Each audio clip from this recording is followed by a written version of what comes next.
ইঁদুরের বুদ্ধি আর বিড়ালের ফাঁদ অনেক দিন আগের কথা। একটা পুরনো দোতলা বাড়ির নিচে থাকতো একদল ইঁদুর। তারা প্রতিদিনই রাতে বেরিয়ে আসে চাল ডাল ময়দা চুরি করে খেত।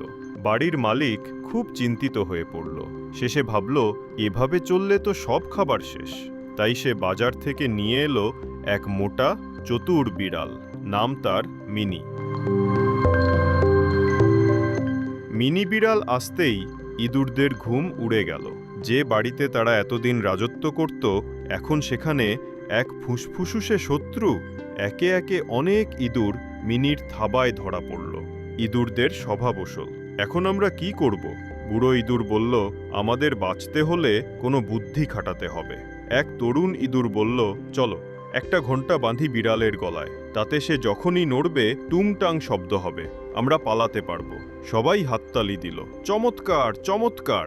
কিন্তু তখন বুড়ো ইঁদুর আবার মুখ খুলল, বুদ্ধিটা ভালো, কিন্তু বলো তো কে যাবে বিড়ালের গলায় ঘণ্টা বাঁধতে?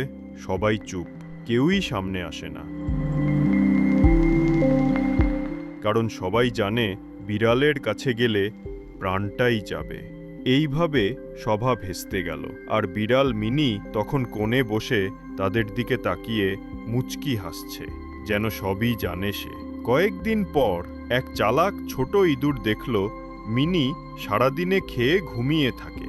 সে ভাবল, বিড়াল যত বড়ই হোক, বুদ্ধিতে জিতলে তাকে ফাঁকি দেওয়া যায়। সেদিন রাতে শেষে বাড়ির পেছনে এক ছোট গর্ত দিয়ে বেরিয়ে গেল আর রান্নাঘরের খাবার রাখার আলমারির দরজায় একটা ছোট ছিদ্র করে দিল।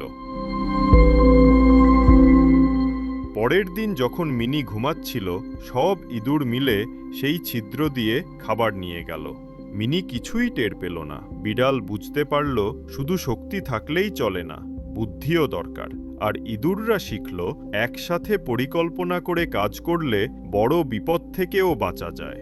শুধু পরিকল্পনা করলেই হবে না, কাজ করার সাহসও থাকতে হবে। শক্তি নয়, বুদ্ধিই আসল শক্তি। একসাথে কাজ করলে যে কোনো বড় শত্রুকেও পরাজিত করা যায়।